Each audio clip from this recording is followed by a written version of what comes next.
Hai, hello, salam sejahtera Malaysia. Selamat datang ke channel Fels Lifestyle.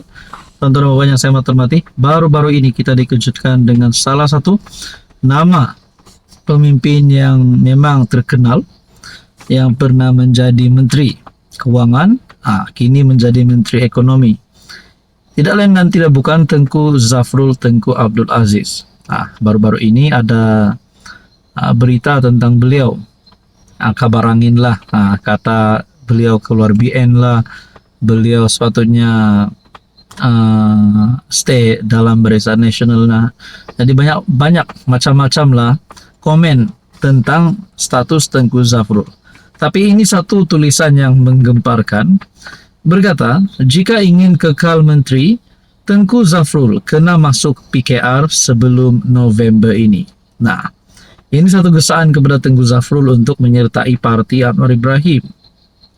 Selepas mengadakan pertemuan dengan Presiden UMNO, Ahmad Zahid baru-baru ini, Tengku Zafrul Tengku Abdul Aziz berkata, beliau kini mahu fokus kepada kerja.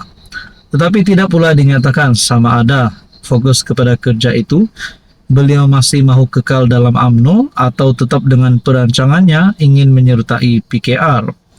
Walaupun dinasihati oleh Zahid agar tidak tergesa-gesa untuk keluar UMNO, Tengku Zafrul harus sedar, beliau tidak boleh selama-lamanya santai saja dengan kedudukan semasanya.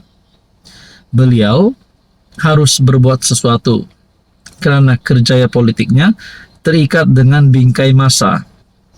Tengku Zafrul yang kalah di Parlimen Kuala Selangor pada PRU15, lalu dilantik sebagai Menteri Pelaburan, Perdagangan dan Industri dalam Kabinet Anwar Ibrahim melalui pintu lantikan sebagai senator. Beliau dilantik sebagai senator bagi kali kedua pada 3 Desember 2022 untuk tempo 3 tahun. Kali pertama Tengku Zafrul dilantik senator ialah pada 2020, di mana ketika itu Muhyiddin Yassin melantiknya sebagai Menteri Keuangan. Disebabkan seseorang hanya boleh dilantik sebagai senator sebanyak 2 kali, ini bermakna apabila tempo lantikan tamat pada Desember 2025 ini, kedudukan Tengku Zafrul sebagai menteri akan tergugur secara otomatik. Daripada segi sifil politik, tindakannya mengadakan perbincangan dengan Anwar untuk menyertai PKR adalah betul demi masa depannya. Apatah lagi, Anwar juga nampaknya suka dan puas hati dengan prestasi kerja Tengku Zafrul sebagai menteri. Sudah tentu apabila menyertai PKR, tujuan sebenarnya ialah agar beliau dapat terus kekal dalam kerajaan. Ini tentunya dengan mengadakan pilihan raya kecil di mana seseorang MP akan dikehendaki meletakkan jawatan bagi memberi laluan kepadanya untuk bertanding. Dalam hal ini, PKR memang biasa mengarahkan wakil rakyatnya meletakkan jawatan bagi memberi laluan untuk diadakan PRK, sebagaimana pernah dilakukan di Dun Kajang dan Parlimen Port Dickson. Dalam kes Tengku Zafrul, dikatakan ada 2 pilihan tawaran kepadanya, kekal dengan portfolio menterinya sekarang atau mengambil alih kursi Menteri Besar Selangor. Jadi saudara-saudara, kita nantikan saja kalau Tengku Zafrul masuk PKR nanti, kalau ada PRK ataupun pilihan raya nanti, adakah Anwar Ibrahim akan meletakkan Zafrul sebagai calon bagi kursi PKR sekiranya Zafrul menyertai PKR, dan juga konsekuensi ataupun mungkin apa yang berlaku selepas Zafrul kalau beliau benar menyertai PKR. Apa yang berlaku di antara hubungan UMNO dan PKR ataupun Pakatan Harapan di dalam kerajaan perpaduan? Itu pun menjadi pertanyaannya. Apa komen Anda?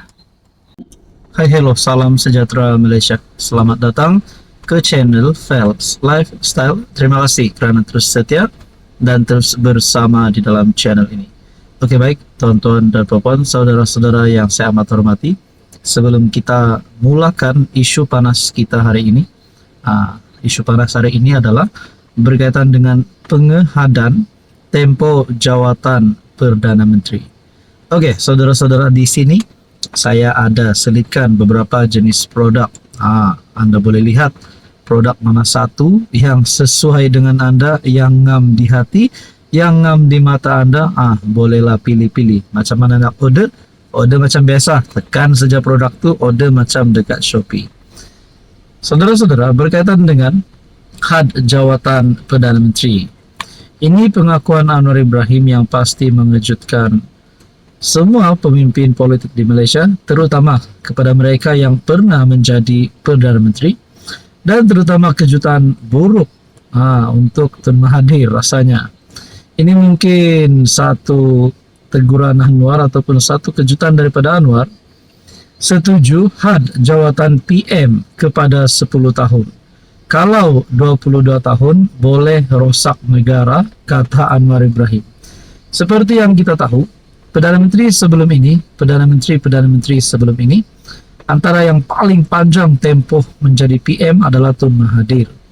Jadi adakah ini kenyataan Anwar ini dikaitkan dengan pimpinan Tun ketika beliau menjadi PM?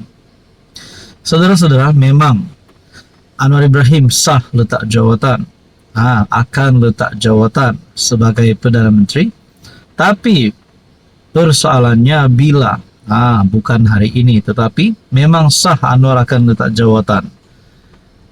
Kerajaan sedia memindah perlembagaan persekutuan bagi menghadkan tempoh jawatan PM kepada 10 tahun. Perdana Menteri Datuk Seri Anwar Ibrahim bagaimanapun menegaskan proses itu akan dilaksana dengan rapi kerana ia memerlukan konsensus semua parti serta sokongan 2/3 ahli parlimen. Ada cadangan yang saya setuju seperti menghadkan tempoh Perdana Menteri kepada 10 tahun kerana kita tahu kalau sampai 22 tahun boleh rosak negara. Saya setuju, tetapi kita perlu runding dapatkan dukungan semua parti supaya ada 2/3 sokongan ahli parlimen. Jangan bimbang kalau saya tidak mungkin lepas 10 tahun. 2 tahun pun sudah penat. Saya, PKR dan PH bersetuju biar ada kesediaan persetujuan 2/3, saya sendiri akan mulakan. Tapi jangan bawa usul kalau belum cukup 2/3 sebab pembangkang. Apa dia hendak kata pun kita tidak boleh percaya sebab dia boleh ubah. Fatwanya boleh berubah ikut masa. Kalau kuasa mutlak pada saya, esok saya luluskan. Tapi bezanya saya bukan diktator, ujarnya.